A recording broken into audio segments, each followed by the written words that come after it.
Your call to order the 2023 Budget Committee, City of Scappoose. Roll call. If we could just really quickly go around and just give your name and a wave and there. Start with Beth. That's right. Veteran. Anyway, Two friends. Pete McHugh. Backus. Ian Grayson. Heather Miller.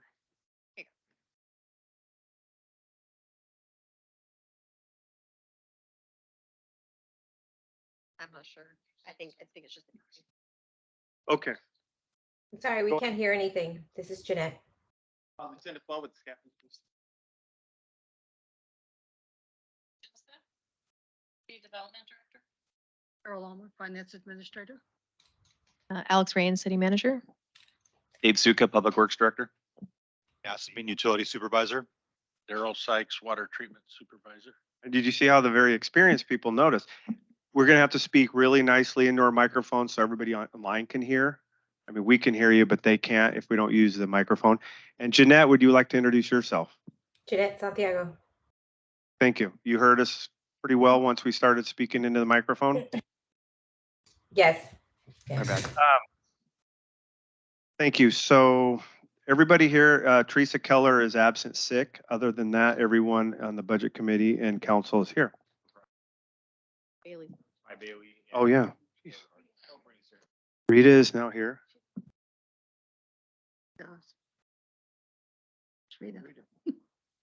Rita Bernhardt is here now. Ty Bailey is not.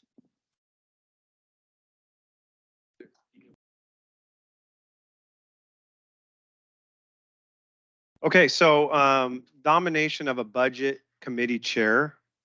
Is there anybody interested or want to nominate someone to be the chair of the budget committee?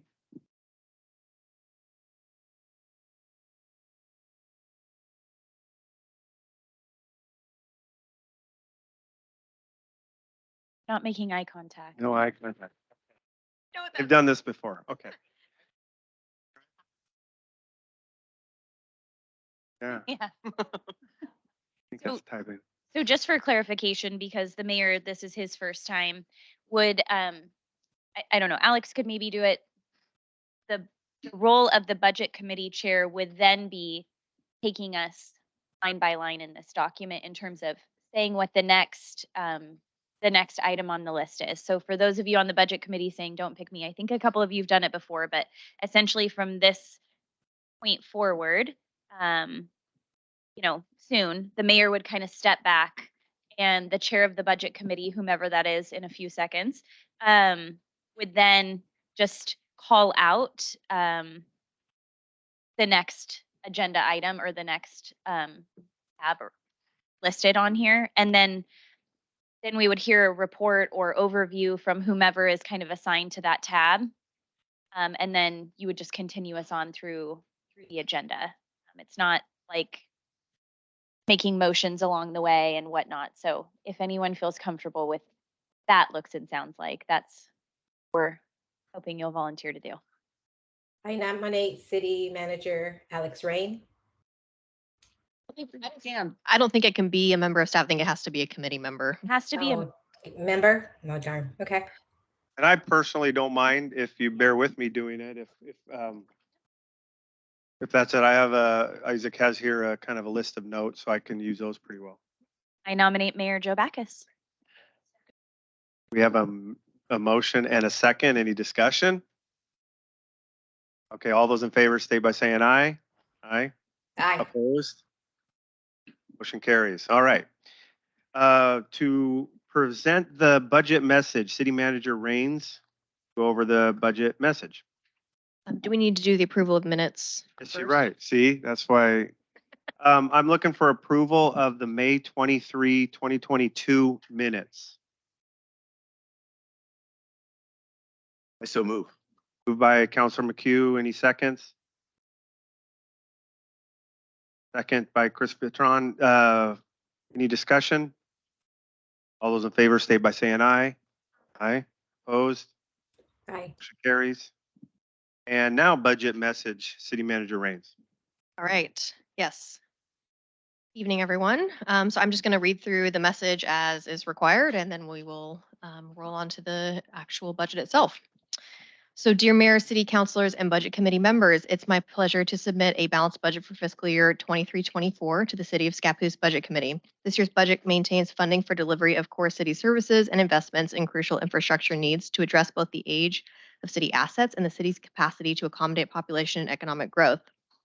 Additionally, the budget includes funding for Council's 23-24 goals, local economic development, community livability, public safety, improvements to the local park system, and upgrades to aging infrastructure.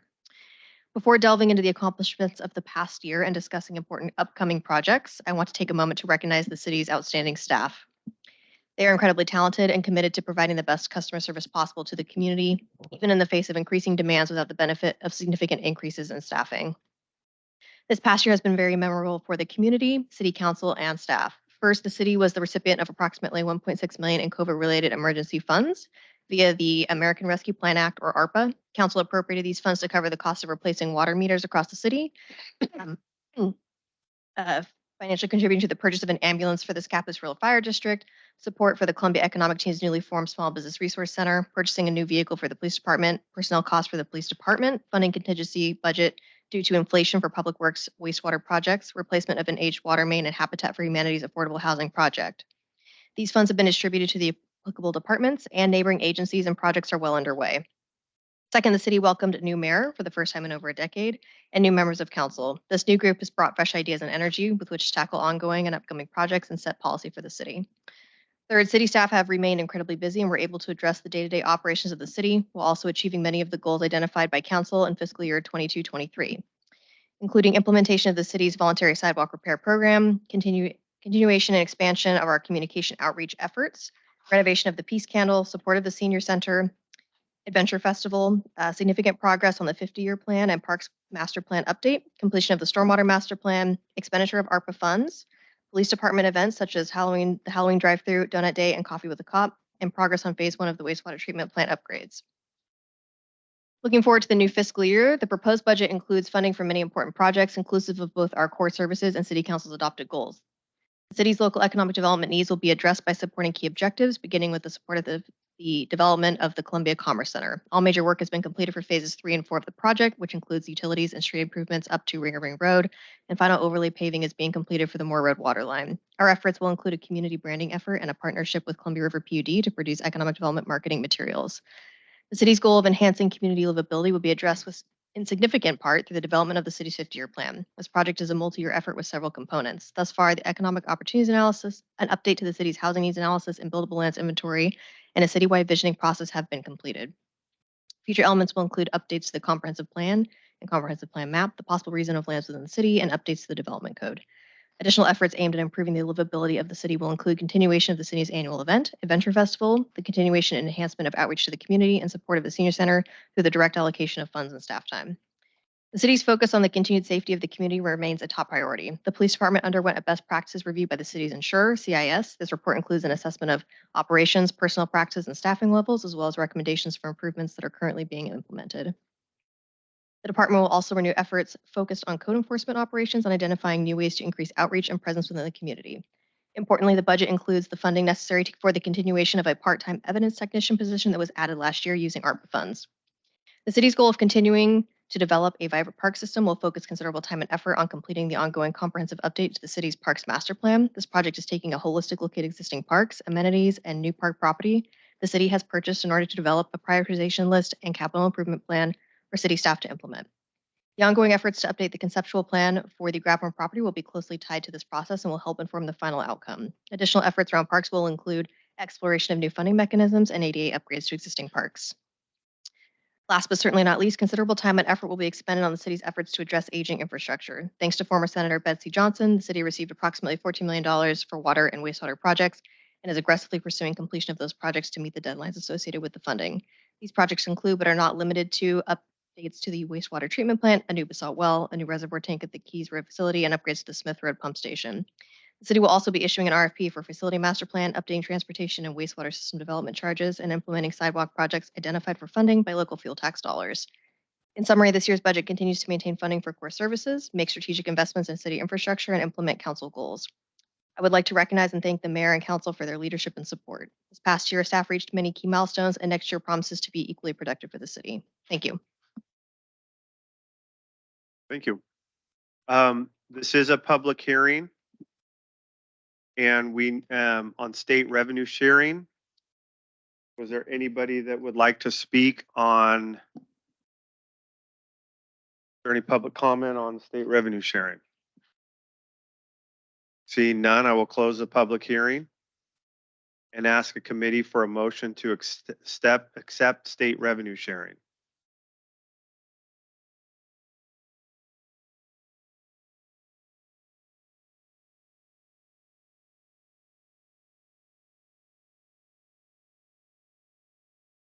that correct?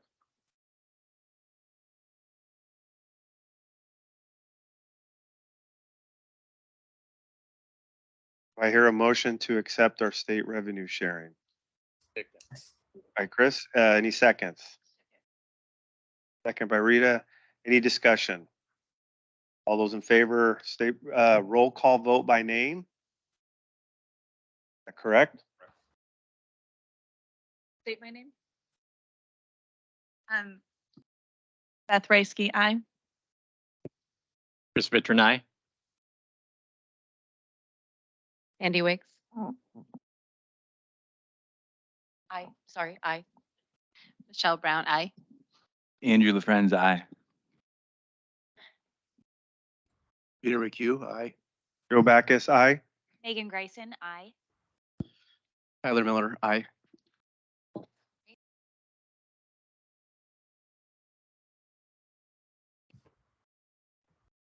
Jeanette?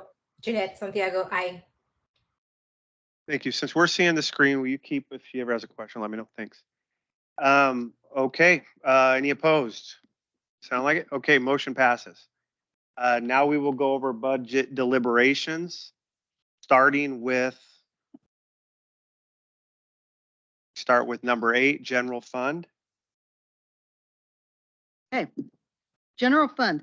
The general fund consists of revenue collected from property taxes, franchise fees, license and permit fees, intergovernmental revenue, charges for services, interest income, transfers, and other miscellaneous income sources.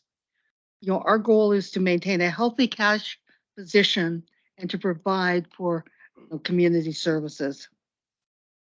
The general fund for fiscal year 23-24 has a beginning cash balance of $3,606,446. This amount will provide the city with working capital needed to meet the general fund expenditure requirements without any interim borrowing prior to the receipt of property taxes, which tend to come in start in November. The proposed budget also provides for a $584,830 contingency line item, providing that no unexpected expenditures occur. We don't expect that. So staff has committed $1,700,000 to an unappropriated ending fund balance. These cannot be utilized in the upcoming fiscal year. They're there as a basis for next year beginning cash carryover to assure that we have that starting out next year. Much of our revenue, about 50 to 53% of it, comes from property taxes. We're expecting property tax revenue to be $2,628,624. Columbia County collects all our property taxes and distributes them to the city, as they collect them, as they get them, we get it once a month. So this amount is based on the city levying a tax rate of $3.2268 per $1,000 of assessed value in the district. The city, we estimate that we're going to get about 94% of the collection for the fiscal year. And these account for, like I said, 52 to 53% of the general fund revenue. We also do get revenue from franchise fees, and we're estimating our franchise fee revenue to be about $520,300. Now, franchise agreements are made between the city and businesses to provide certain services within the city limits. This amount is paid to the city. Some agencies pay it monthly, some pay it annually. And it's determined by a percentage of their gross revenues.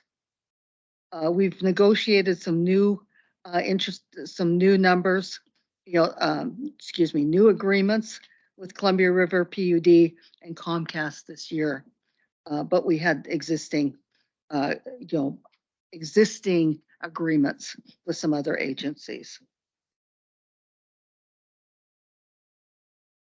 We do also get income from business licenses and about $15,100. Yes, most of you know, or in city businesses don't pay a license fee currently.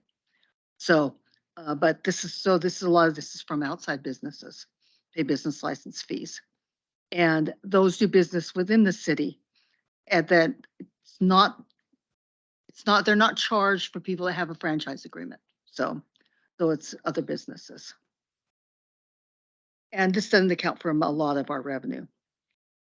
Intergovernmental revenue, we're estimating this year be $617,000.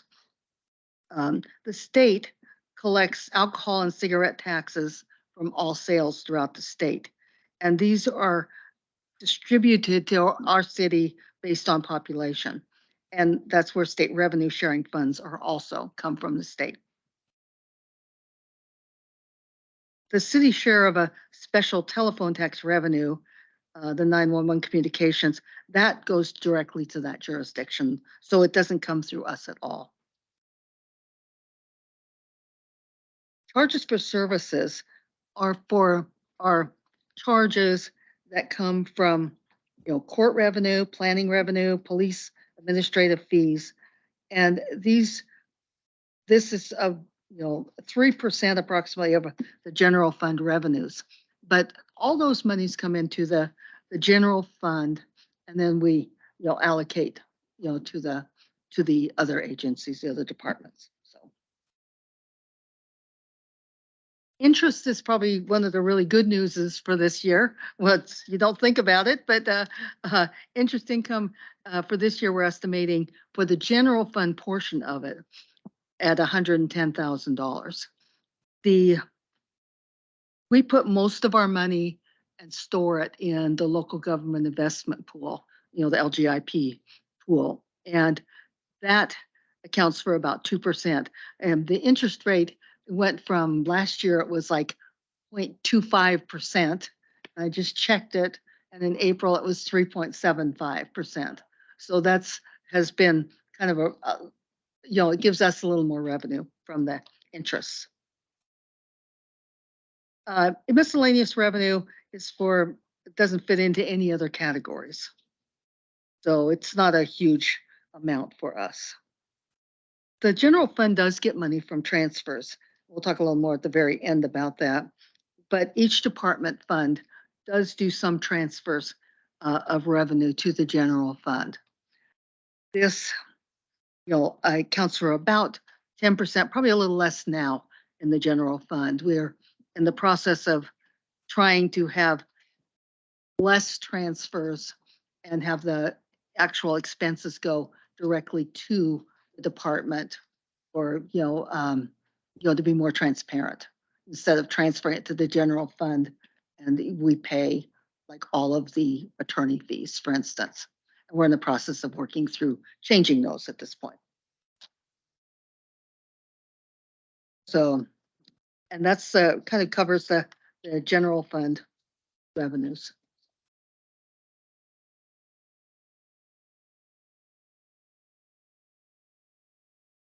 Any questions? One. Yes, go ahead, Michelle. The charges for services has gone way up this last year. Is there a particular reason? Something different this year? Get back there. You said it went up or went down? Just looking. It's forecasted, well, last year it was down in, I don't know, maybe it looks like 200,000. Now it's almost 400,000. Page are you on? I think, I'm not sure I know. D. Bottom of page 50. Yeah, the,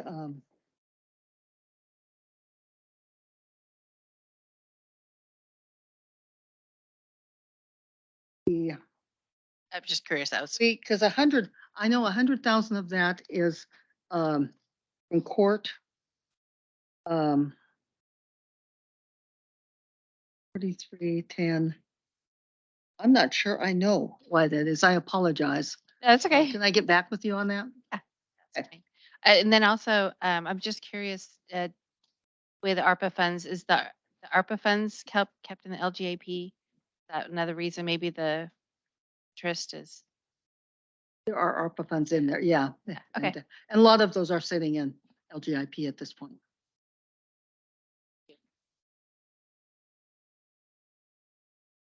Any more questions? I did. This is Sandy. I was wondering why such a huge dip in the licenses and permits. You may have gone over that, but I missed it. Now, the license and permits, it's based on what we collect. Now, I know that without, I believe, and now again, this is somewhat of a guess, that, looking at them this year, is we had a lot less building in the city. Because if you think about the way licenses and permits work in the city, the way we charge for them is, we charge based on, like Fred Meyer pays us based on how many employees they have, kind of a thing. So some of them are based on employees. I think we had less building in the city from outside contractors. And I bet you that's where that's going. I was thinking about that today because, anybody that comes in and does work in the city does need to get a business license. They're supposed to. Now, that doesn't mean they always do, but I know that planning, the building department does kind of watch that, make sure that people have business licenses when they are approved to work on a process in here. But, I don't think we've really lost businesses. Maybe, I'm not sure I totally know why that would be. But it certainly is worth looking into. Any more? Okay, so moving on to number 9, Administration Department. Okay, you still get to listen to me. So, the administration department includes the city manager and support staff. The responsibilities of the department include day-to-day management of the city, converting city council goals into action plans, managing city contracts, franchise agreements, and grant projects, responding to citizen inquiries and complaints, managing city records, and working with state and federal elected officials and departments. The administration department is responsible for the city recorder and the human resource function. So we do payroll and human resources. The city manager receives direction from city council, who set policy for the city through the passage of annual goals, ordinances, and resolutions. The city council and city manager are responsible for ensuring effective working relationships with citizens, community groups, and other governmental agencies. Our vision for the year is to ensure that the city operates in accordance with the city charter, state, and federal laws. The administrative department's proposed budget is $1,602,920 this year. The fund allocates 96,000 of that for personnel services and $1,456,902 for materials and services. Within materials and services, the largest expenditures, one of the big ones we have is economic development for $131,000, contractual and professional at $345,100, and community, we do make community contributions of $60,400. Administration also pays, and this is where the transfers come in, for, departments for citywide expenses, such as our financial software, audits and insurance. Capital outlay, we have budgeted 50,000 this year, spent on equipment and server upgrades, basically for, to keep things going. This year, the administration is also covering some of the building funds expenses by transferring $67,000 to that fund, as well as covering the building expenses in the amount of $28,674 that would normally be transferred to the general fund. And Lori will be talking more about that later. So we're trying to keep things, as inexpensive as we can, but we're shuffling some expenses around this year. And so you'll see some changes, administration.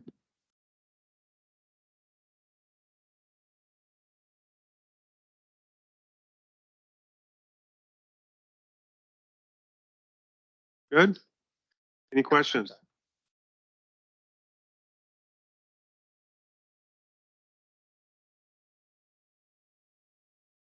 Seeing none, we will move on to number 10, Police Department. Hello, good afternoon, everybody in attendance, mayor, council members, and also those in attendance, both online and also in person.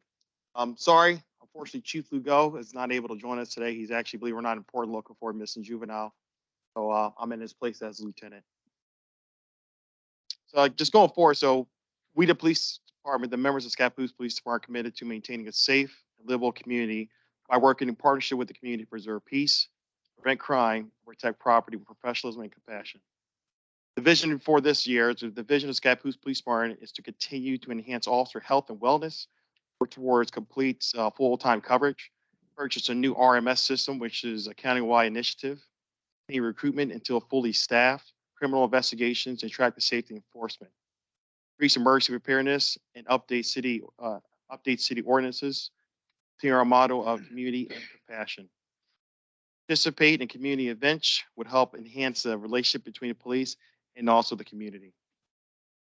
Compliance with the city goals, fund increased community engagement and outreach for public safety, the operational need analysis, and prioritize the recommendation to support sufficient staffing for the police department. And last but not least, create a safe city and visible police presence.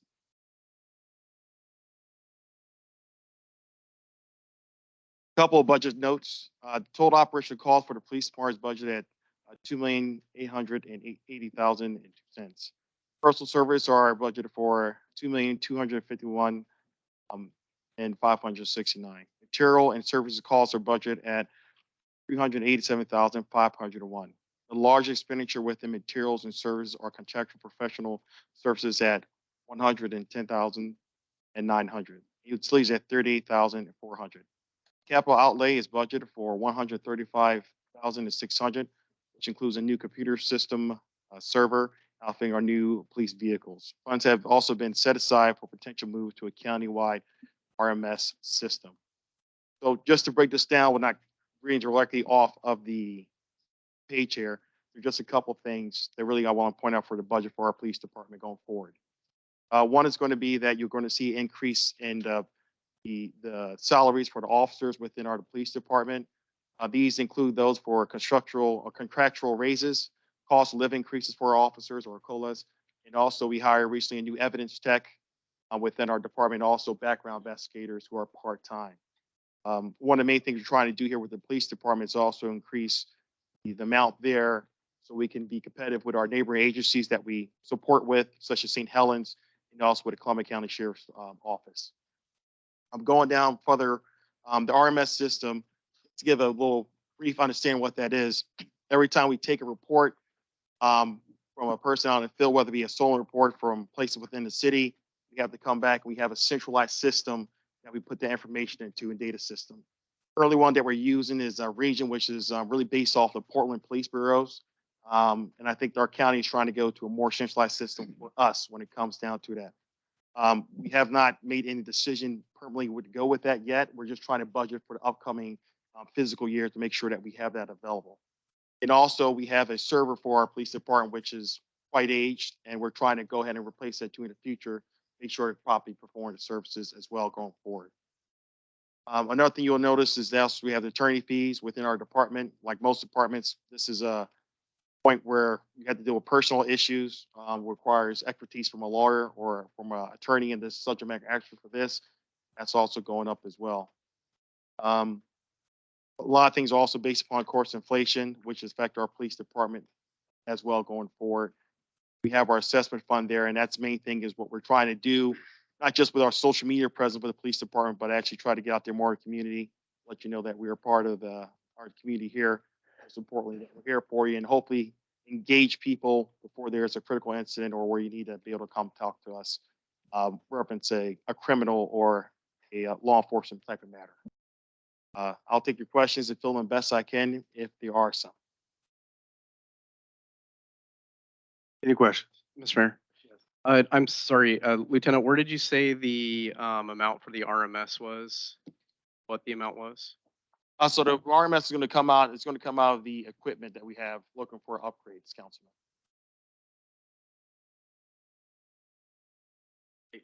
Oh, I see it. Thank you. And just to clarify, Councilman, it's not anything that's been confirmed yet. It's something that we're trying to budget, just prepare for that if we do jump to that system. I said we're still using the old Portland Police Bureau system. Actually, we log into it, actually says Portland Police Bureau, our record management system, sir. And then for the attorney fees are under contractual professional services. Thank you. Those are just related to some of the issues we have in the department and processing going forward, Mayor. Any more questions? I have a question. Yes. So what are maintenance agreements? And I see that, is it maintenance? Yeah, what is maintenance agreements exactly?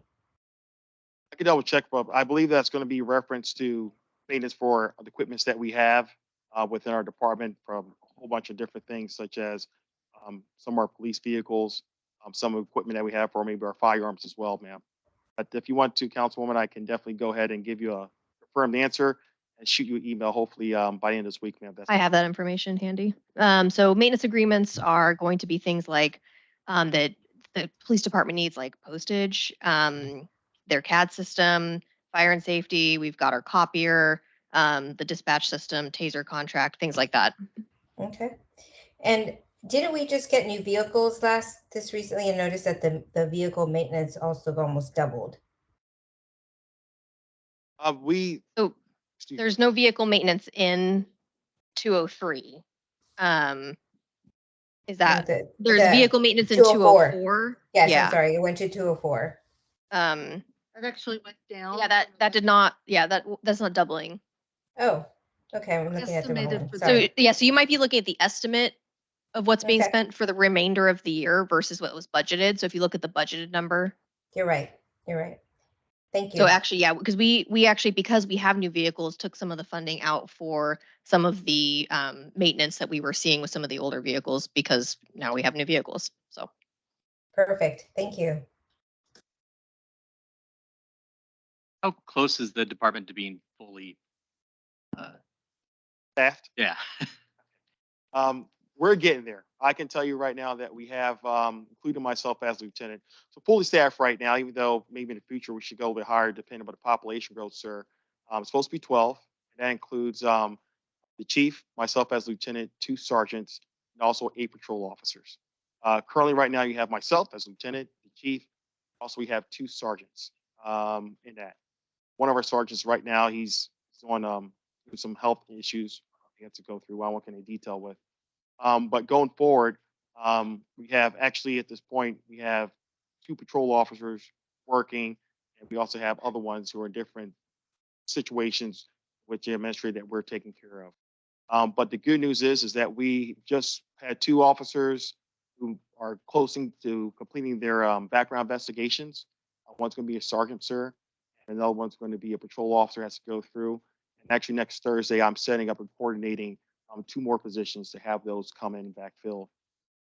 So There's still gonna be some time. The two people out of the four that we're trying to go through and hire, the two of them will be laterals, which means we'll have to go through the full academy in Salem, sir.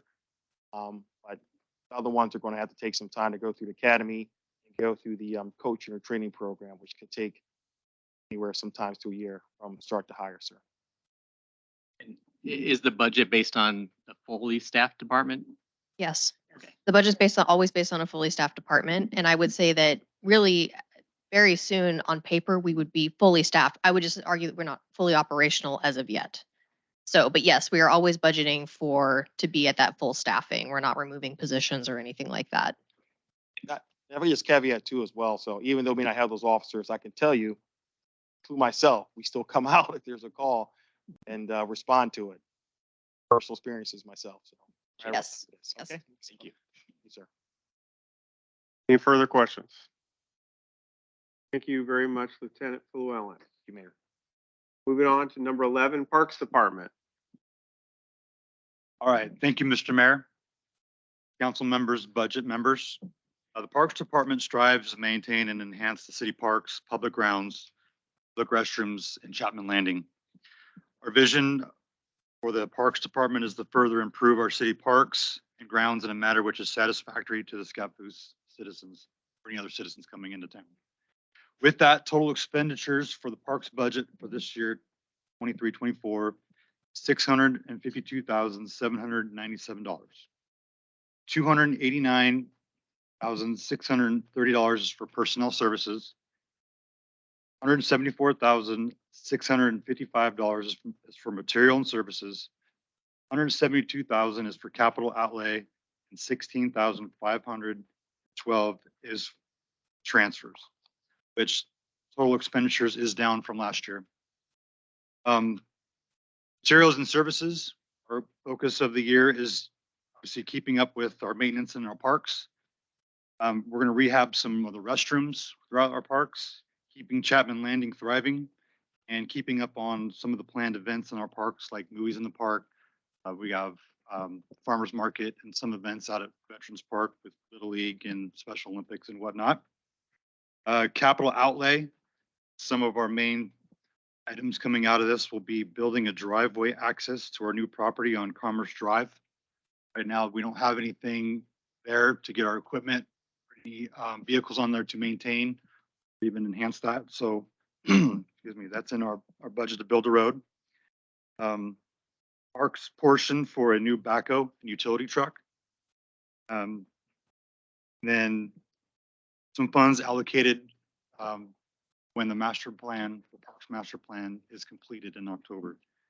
The budget also shows the start of a newly established savings program for future park development.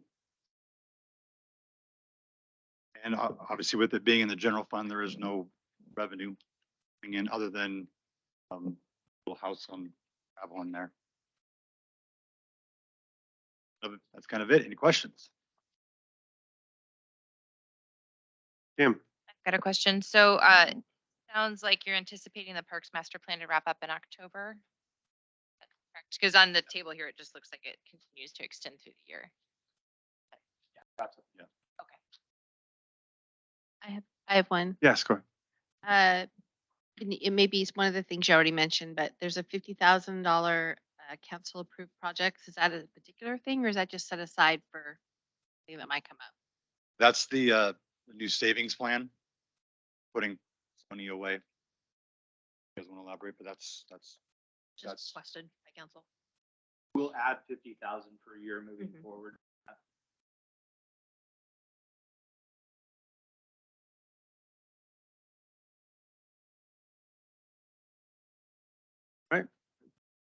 Any more questions? All right, moving on, number 12, Municipal Court Department. Okay, municipal court. Municipal court operates under the direction of presiding judge who has jurisdiction over misdemeanors and violations that occur within the jurisdictional boundary of the city of Scappoose. Felony crimes are all handled by the circuit court in St. Helens at the county. Municipal court is held 2 Wednesdays a month. And this is where the the revenue court fines comes from, is from the municipal court. The municipal court's vision for the coming year is to continue to preside over misdemeanors and violations.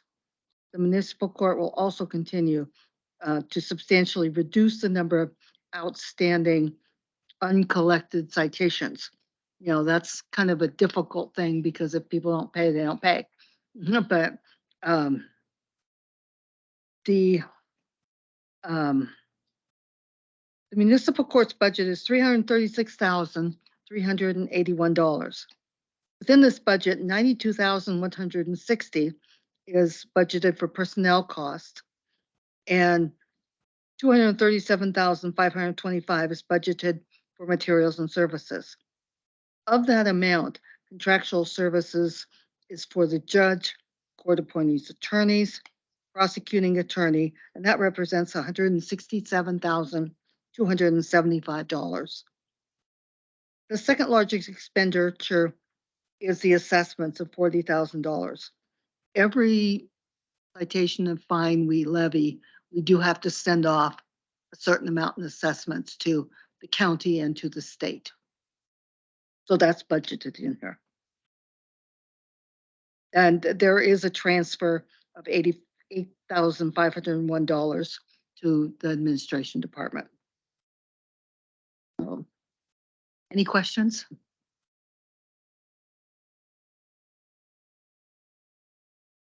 A portion, by the way, a portion of the fine also goes to the law enforcement assessment fund. There's a small portion that goes there too. So I didn't mention that in the write-up. So Thank you. No more questions? Go on to 13, Planning Department. Thank you, Mayor, council members, and Budget Committee members. The Planning Department is committed to serving existing and new residents and businesses with comprehensive planning services and the belief that a growing community can remain livable, meet the needs of its citizens, and become a diverse community with jobs and housing options. The department guides public and private development through long-range planning and development review and serves as an information resource for residents on a wide range of topics pertaining to land use and infrastructure. The vision for this year, again, we always assist citizens with new industrial, commercial, and residential development projects. Primary areas of focus for the year will be assisting citizens and developers with current planning projects, continued development of the 50-year plan, voting and supporting small local businesses, supporting OMIC's expansion, and then support and monitoring of the Columbia Commerce Center. So the budgeted amount from the general fund for the planning department is $733,975. That is a little, it's less than last year by about $11,000. The planning department anticipates revenue of $43,000. That is the same as last year. Personnel services costs are budgeted at $430,556, which is very similar to last year. It's slightly less than last year. Materials and services costs are estimated at $142,841, which is roughly $20,000 higher than last year's amount. This is mostly due to the uncertainty about the cost from attorney services in the upcoming fiscal year. And capital outlay is budgeted at $125,000, and that is specifically for the ongoing work related to the 50-year plan. So overall, the budget is quite similar to last year's budget. Not too many changes this year compared to last year. To answer any questions you might have.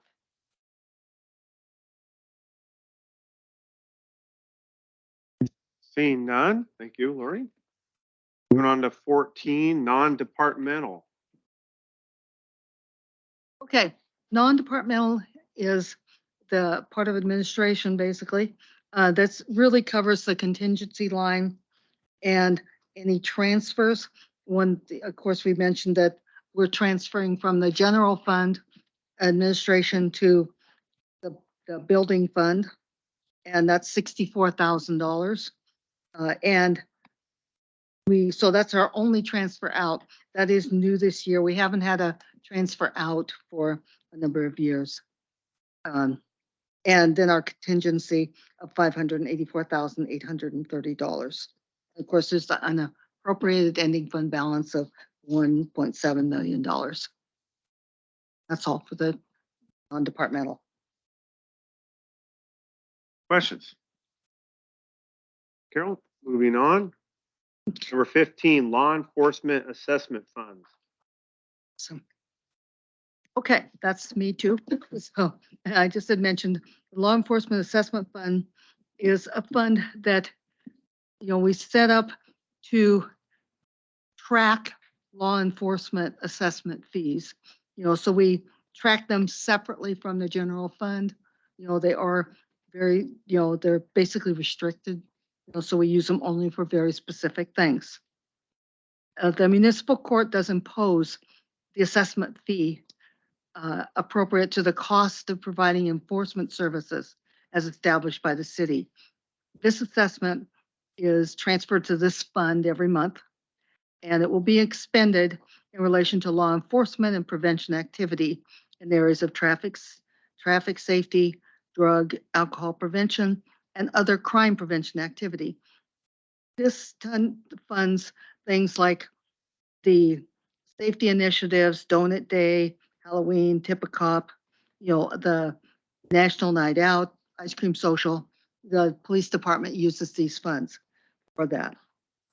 This year, there's a working capital carryover for this fund of $16,109.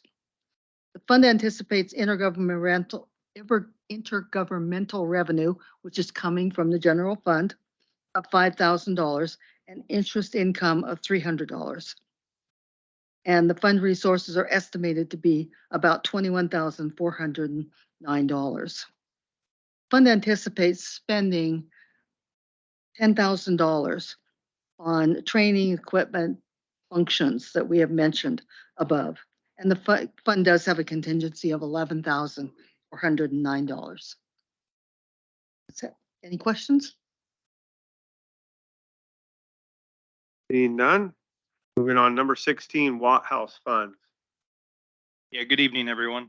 So as you all know, the Watts House is one of this community's crown jewels, and as such, we strive to keep it that way in partnership with the Historical Society.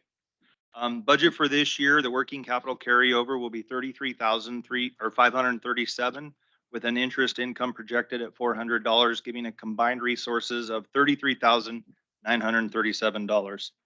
Materials and services projected for the year are $9,620, with a capital outlay estimated at $10,000. With a contingency of $14,317 gives us a balanced budget of $33,937. Capital projects projected for this year is the replacement of the roof over the carport. There is the potential for some items to be placed out there moving forward, which is exciting as part of the exhibits.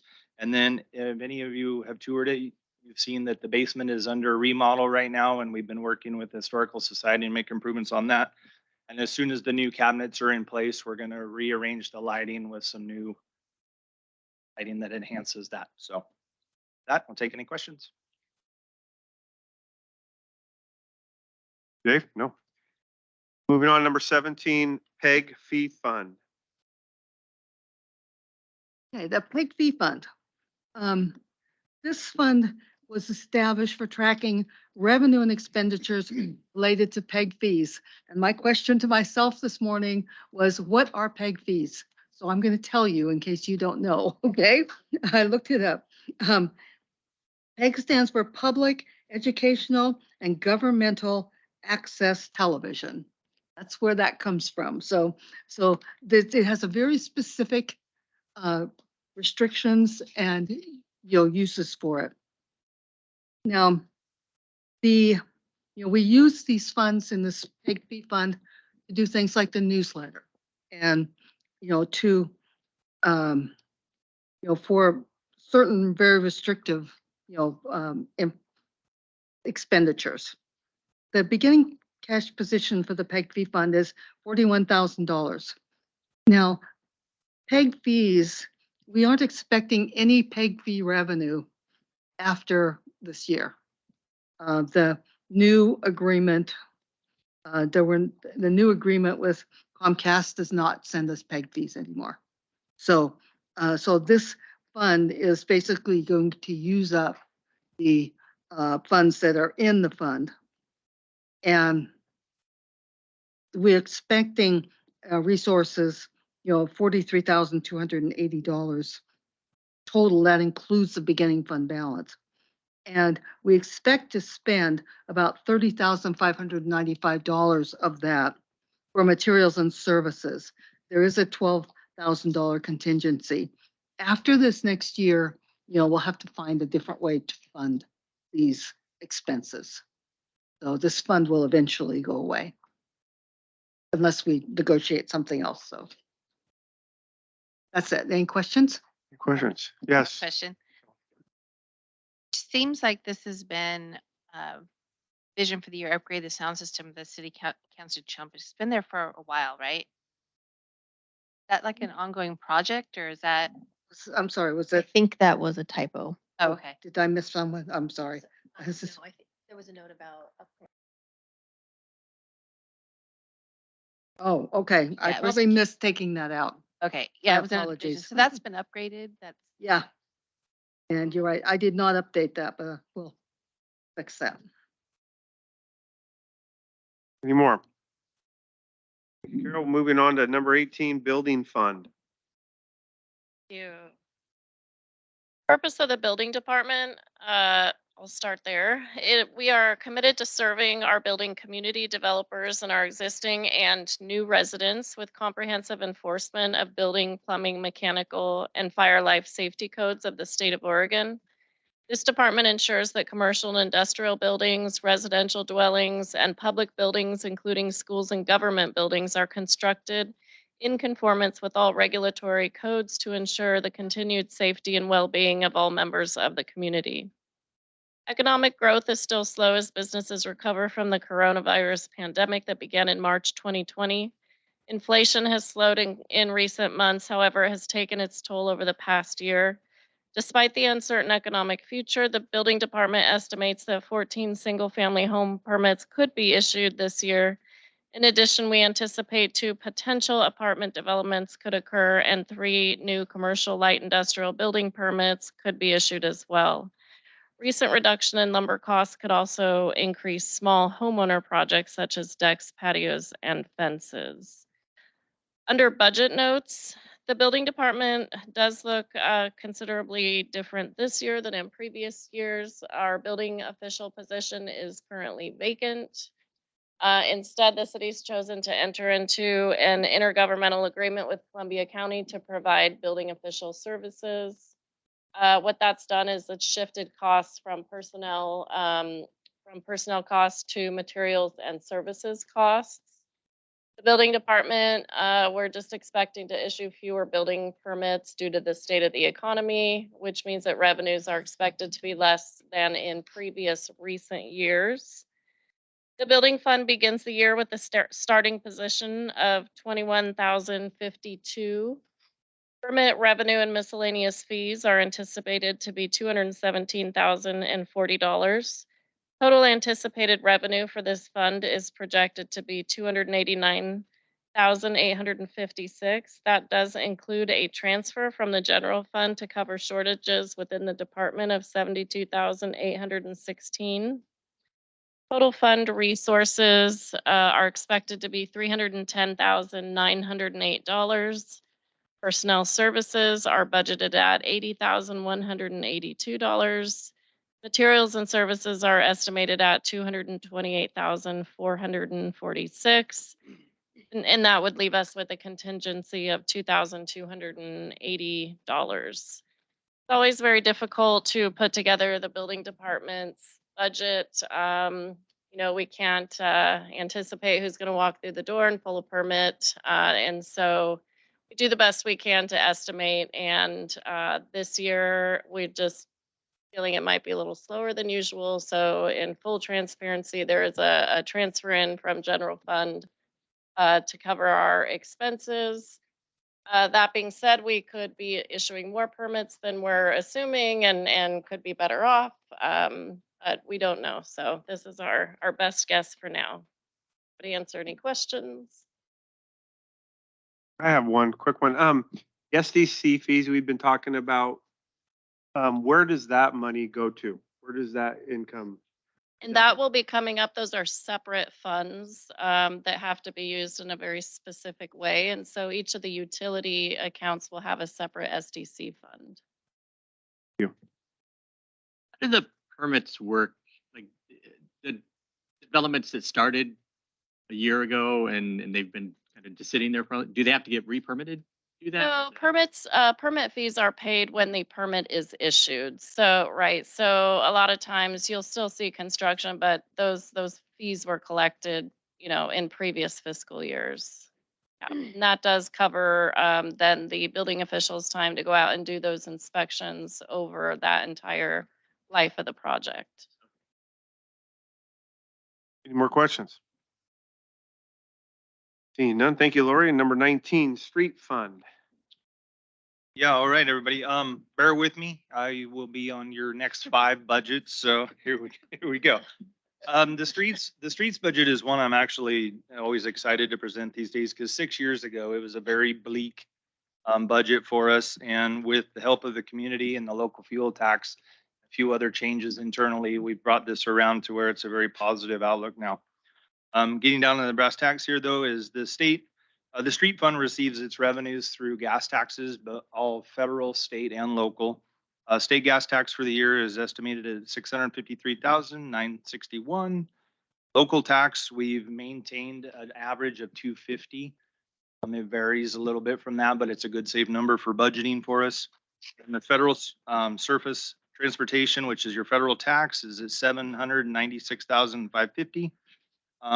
How that one works is we get about $100,000 per year. This year it's coming in at 111. That is a fund that we add to, and then we withdraw for construction projects. This coming year, we're going to be doing a sizable project here shortly where we're going to be repaving Havlick, a lot of streets in the Northwest. That will deplete this balance. So next year, this number will be less. It'll be back down around that $100,000 income. Inspection fees for the year at 25,000. Interest income is at 36.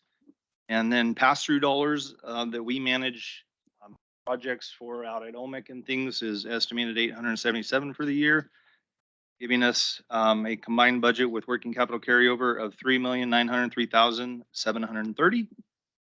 Personnel services for the year are at 349,326, which is up 17,000 just for cost of living expenses and insurance increases. Materials and services are at 232,675, which is down about 15,000 from the previous year. Capital outlay projects for the year are at 2,006,407. And then the pass-through dollars, as I mentioned, is at 877,857. And then transfers for the fund are at 83,781 with a contingency of 1,231,541. Projects that we continue to strive for is streetlight improvements. We budgeted to enhance.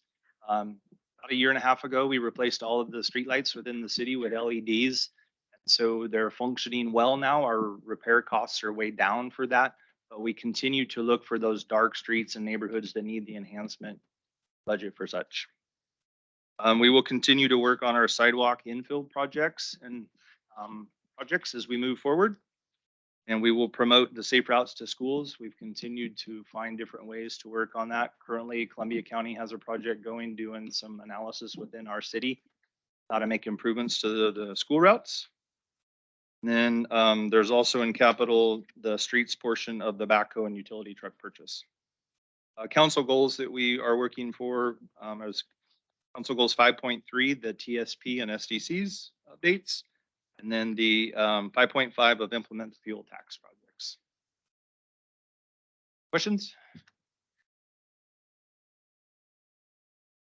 Seeing none, move on to 20, footpaths and bicycle trail fund. And that was too long-winded. I can shorten it down. But footpaths. So the Footpaths and Bicycle Trails Fund for the past several years has managed our sidewalk improvement program. If you are not aware, the city offers a program for homeowners who reach out to us with failing sidewalks in front of their home. present information to us and bids, and we will contribute to those repairs up to $1,000 or 50% of their project, whichever is greater. We're continuing to offer that to the community. We have hoped to get this out and get it more well received, but we just haven't had time to push on it. We do get a couple of them a year that come forward for these applications. We have, if you notice, we have reduced the amount of money that we're contributing to that because the fund just doesn't need the additional money from the street fund. With all that said, the working capital carryover for the fund is 215,867 this year. Interest income at 3,000, no transfers, and intergovernmental revenue of 6,000. Giving current year resources of 9,000 for a total fund of 224,867. Any questions? I do have one on that. If someone has just one nice big square of concrete, do you guys ever replace them yourself and work, or is it all subcontracted out through other? If they need a sidewalk repaired, So what subcontract, did they take care of it through another outfit, or do you guys ever offer to? the homeowner seeks out the contractor, provides us with the 3 quotes. We pay against the lowest quote. If they want to use their hire and they just feel like that's their friend or whatever, that's fine, but we'll only pay against the lowest quote. But no, the city does not participate or pour those ourselves. One thing that we do fund on those projects though is wheelchair ramps. We've set a standard. We'll take care of the cost of any wheelchair ramps, but the remaining driveway approaches and such, that's on the homeowner. Thank you. Any more questions? 21, stormwater drainage fund. All right. Stormwater fund working capital carryover for the year is 945,149, which is up $210,000. Interest income this year is estimated at 24,000. Charges for service are at 383,724, which is up $4,400 from the previous year, giving us a current year resources of 407,724 and a combined total resources of 1.352873. Personnel services for the year are estimated at 149,569. Materials and services at 236,745. That is an increase of 71,555. We are now to the point where we're wrapping up our stormwater master plan, and we're going to start getting to work on some projects. And these are for the materials to do so. Capital outlay projects for the year are budgeted at 219 and leaving a contingency of 745,559. Nutshell, that's about it. Your stormwater fund funds the sweeper. It maintains all of the catch basins and UICs and stormwater structures that the city maintains. The city does not maintain all of those. HOAs and other facilities are responsible by others, not just the city. And for capital expenses, the stormwater fund will be paying its portion of the backhoe and utility truck. And we also have some partnership with the Scappoose Bay watershed for some IGAs as far as creek enhancement. If you've noticed, the project along Veterans Park has been in partnership with the Scappoose Bay watershed over the past several years, and we continue to have them enhance and maintain that. Any questions? Q number 22, stormwater drainage SDC fund. All right.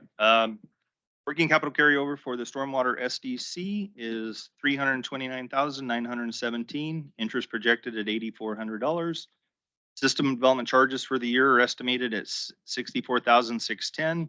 Once again, these are an unknown. As Lori mentioned in planning, we do our best guess on what's coming, but we obviously can't read the crystal ball to know exactly who's going to build and when. Giving us a current year resource projection of 73,000 and a total resources of 402,927. Capital outlay is budgeted at 200,000. No projects are currently slated with this. This is just money available for partnership. In the event there's a development comes in that we can do something with. And then this money can only be used on capacity adding projects. So we can't use any of this money for maintenance of any of our stormwater facilities. This is only to add capacity. And with the completion of the master plan, that's where we're going to start to have that CIP and build off. Questions? Great. Number 23, street SDC fund. Okay, as I mentioned on the stormwater STC, street is the same. This is for capacity use only. Working capital carryover for the street STC is 847,174. System development charges projected for the year are 319,100, and an estimated interest income of 18,000, giving a total resources of 1,184,274. That is up 161,000 from the previous year. Capital outlay this year is projected at 530,000, transfers at 15,171, and a contingency of 639,000. We are using these SDC funds for the sidewalk infill projects. They are eligible at a 50% share. So that has been helping to get some of the projects such as Old Portland Road and things funded in conjunction with the local fuel tax. So that's about it. We will be doing a TSP and transportation SDC update this coming year. Questions? You, 24, parks SDC fund. You, beginning working capital carryover for the parks SDCs is $130,327.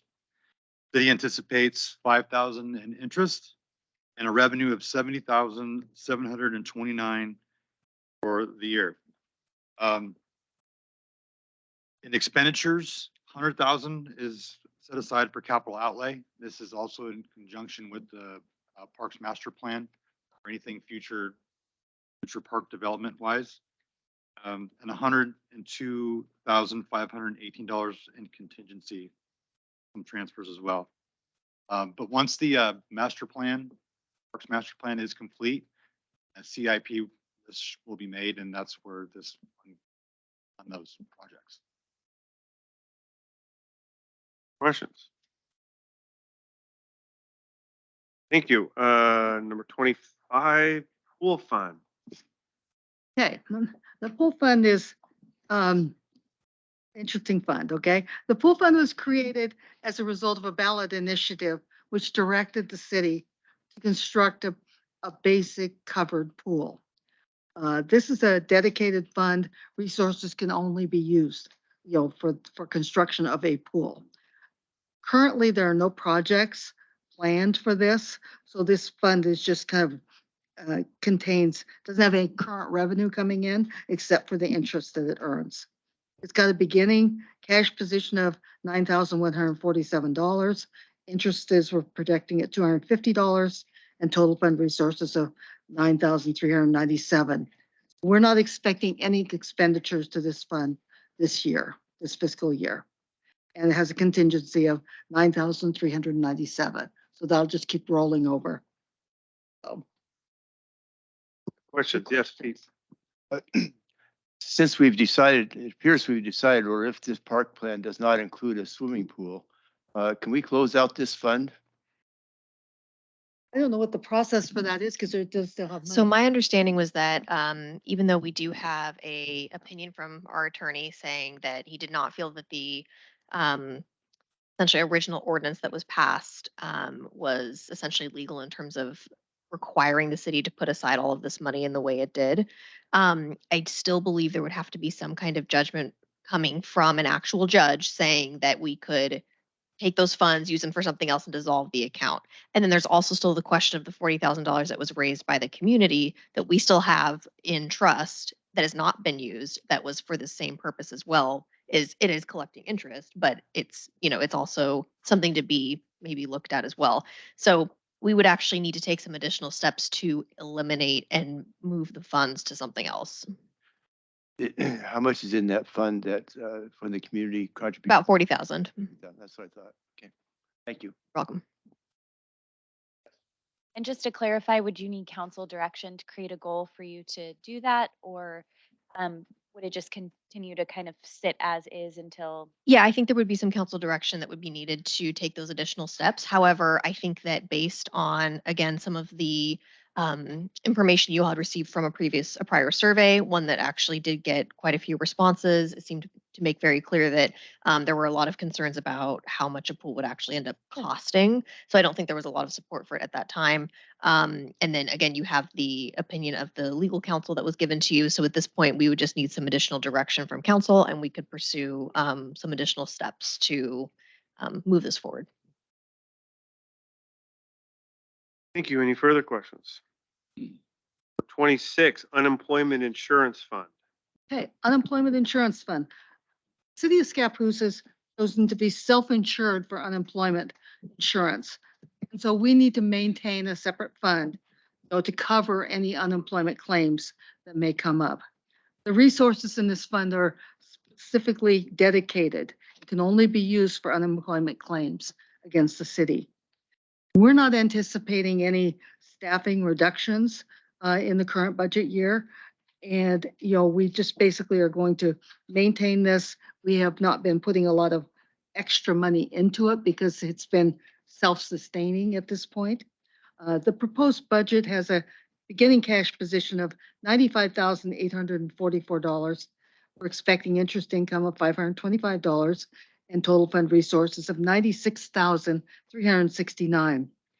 We budget a potential expenditure of $50,000 in personnel services every year that would cover any claims. We're not expecting any new claims. We have had some money going out in the last couple of years, much, it was like $9,000, from a prior claim. So we still have those to pay. The fund currently has a contingency of $46,369. Any questions?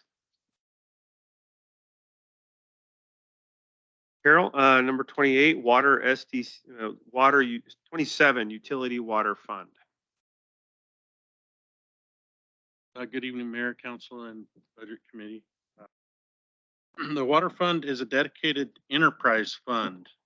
The Water Department produces and distributes high-quality drinking water that meets all state and federal standards.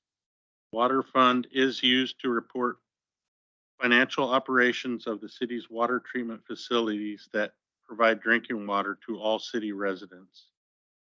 This year's focus will be to continue reducing water loss, citywide meter replacement, optimizing water production and distribution system replacement. Compliance with council goals that would be address aging infrastructure and complete ARPA-funded infrastructure projects. For the 2023-24 budget year, Water Fund will begin with a cash carryover of $3,917,616. The fund expects to collect $2,942,720 in service charges, $8,350,000 in intergovernmental revenue, and $90,000 in interest. Total fund resources are $15,300,336. Proposed expenditures in the water fund include $1,151,201 for personal services, $837,670 for materials and services, and $9,947,000 for capital outlay.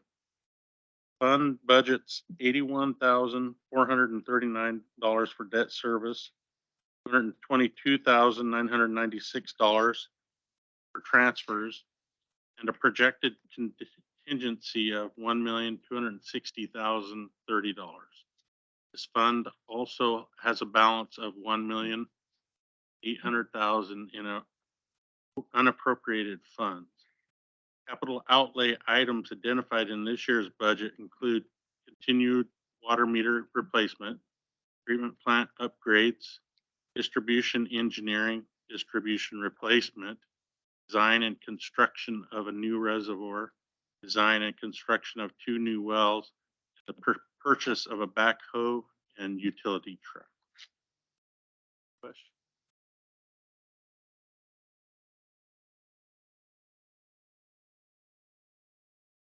I have a question. Yes, question, Councilor. Daryl, how is the water meter replacement program going? I'll let these two tell you. since Doug's kind of that. We're doing really well. We're putting them in when we can. We've got probably just a little over 1,000 of them put in, out of 2,800 services. Well, that's good. Wow. The new meters are doing us very well. We've been able to locate future leaks, things you can't see. Usually a leak, you can see it. These are actually detecting them before you see them. So we've gone out and actually we've been proactive and fixed these, and just getting better data for customers and ourselves. So it's plugging away. There's a lot to do on top of the other that we do, but I think it's money been well spent. Daryl, construction of a new reservoir and the 2 new wells, what's your estimated finish dates? Couple years out? Let's see, so that we're drilling a well out at Dutch Canyon. That's essentially a replacement well for the original well drilled in 1978. Do have another well there. Unfortunately, that well during development, we didn't quite see the production that we had hoped for. So with the ARPA monies, we're able to drill another well. We're hoping to gain from that site another 200 to 300 gallons per minute, which is a big deal for us. We really need it. Estimated date for that to be completed. We're currently drilling a test well out there. Then we'll go into the actual drilling and developing of the new well.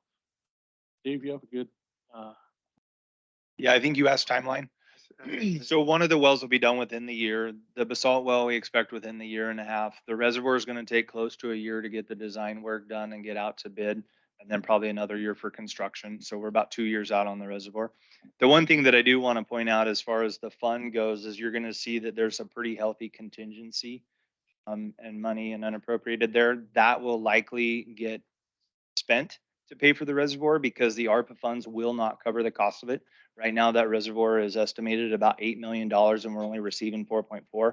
So we're doing our best right now to save every penny that we can so that we do not have to borrow any money for that. So I'm just forewarning you, the next year you're going to see some pretty drastic change in some of these numbers as we've continued to save. So The time frame on ARPA money, close on some, getting them completed before. we have deadlines for some of the funds. One bucket of it, those projects have to be done by June of 24. And then the reservoir has a June of 26 deadline. So, and projections. But it's a June on the paperwork, but either way, 2026, and the schedule shows that being done by then. Thank you. More question. 28, water SDC fund.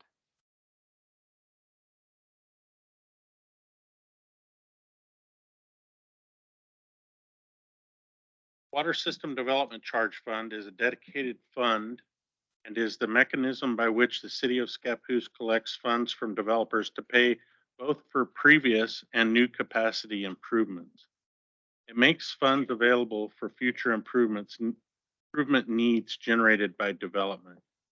Water SDCs are calculated based on the size of the water meter needed for the development. This account includes both the revenue and capital outlay for those projects. Vision for the year, the fund's focus will be to identify future water sources and design capacity improving distribution projects. Again, it's for addressing aging infrastructure and complete the ARPA funded projects. For the 23-24 budget year, Water SDC fund begins the year with a projected beginning cash amount of $61,614. Anticipated revenue is $412,897 coming from 3 sources: $4,000 from interest, $283,897 from water SDCs, a transfer of $125,000 from the utility water fund to cover debt service payments. Total fund resources are $474,511.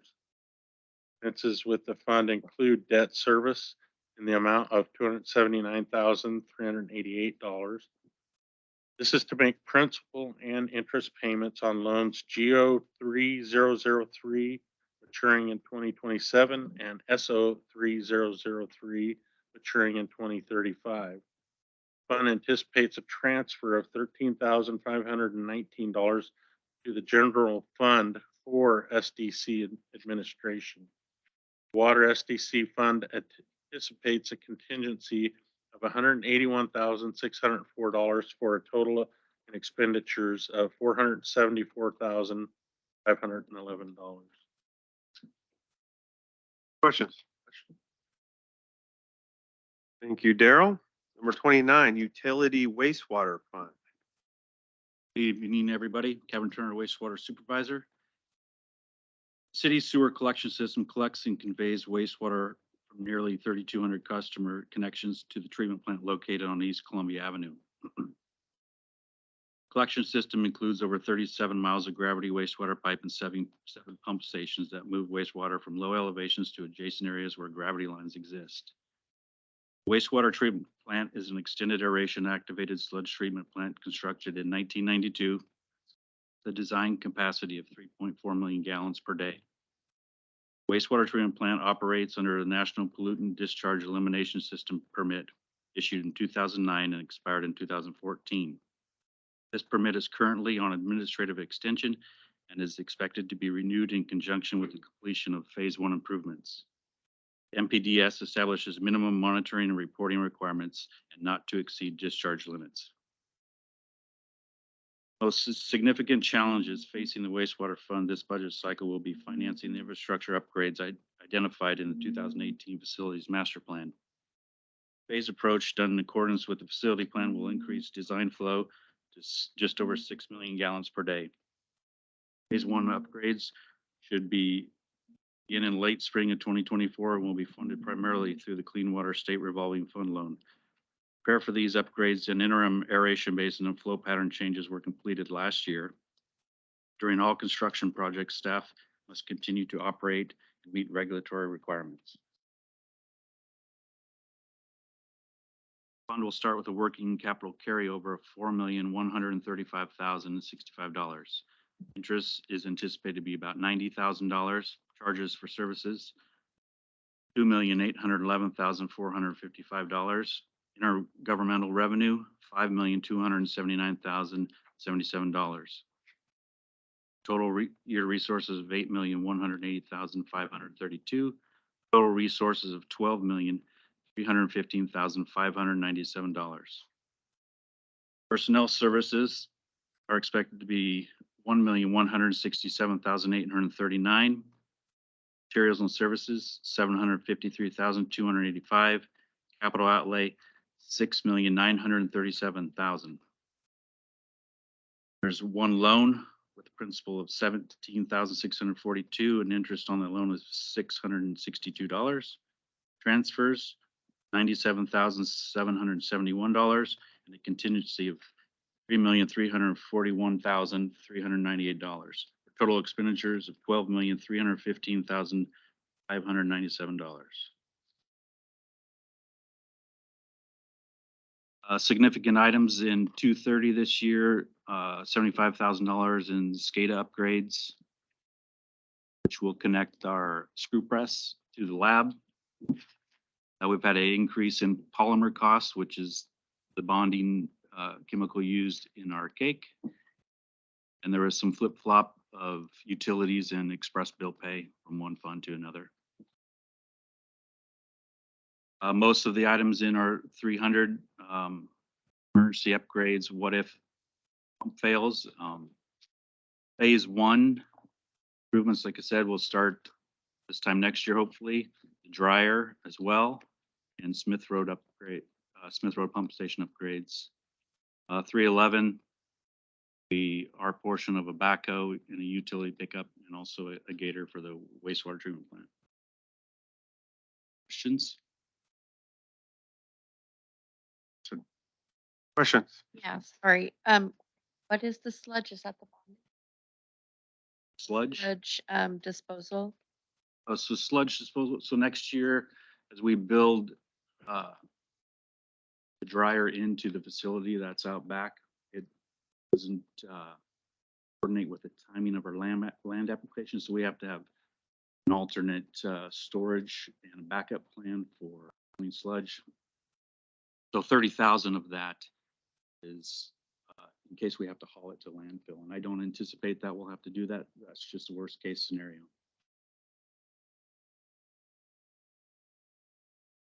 You have sludge coming out. Are you able to run it back through the dryer? As it comes out of the screw press, then it will be fed to the dryer. In the design, we have a bypass. If we don't meet what we need for the feed concentration to the dryer, we can reroute that and then process it later. More question. Kevin, number 30, wastewater SDC fund.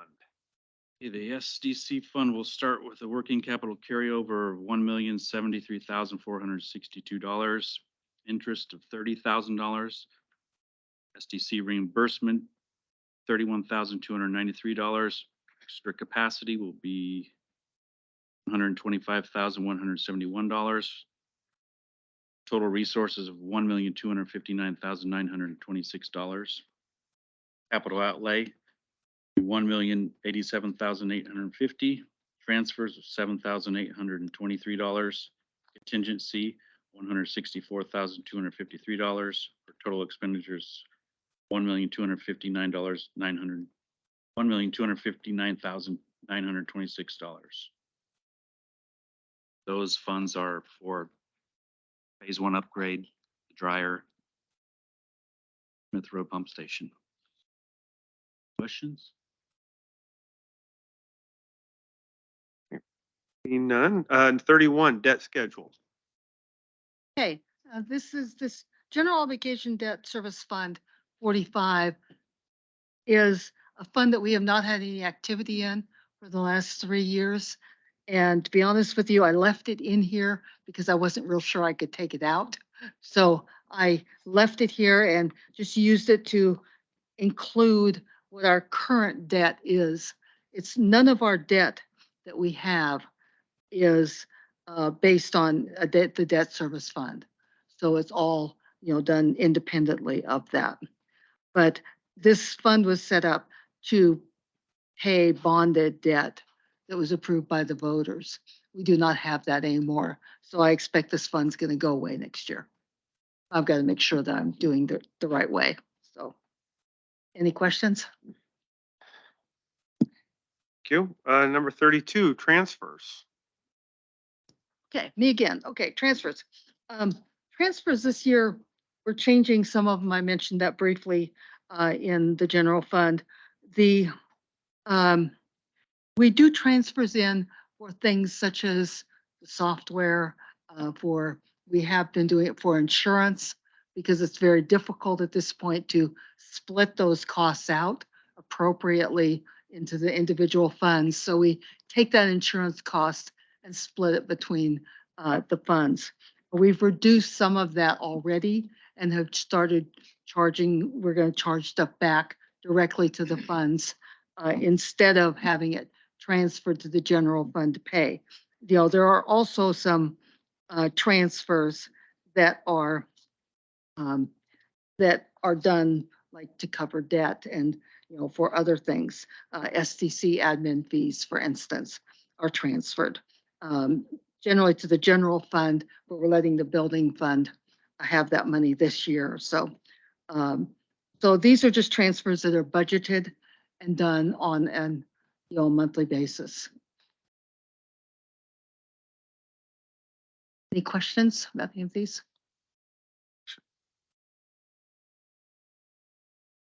Okay, seeing none. I think we're done. Any final questions or discussions for anybody before we ask for a motion? Okay, seeing none. I have a motion to approve the budget as presented or amended.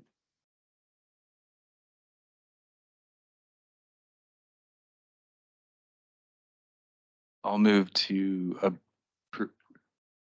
You want to do it? I move to approve the budget as presented. Motion by Councilor Friends to approve the budget as presented. Any seconds?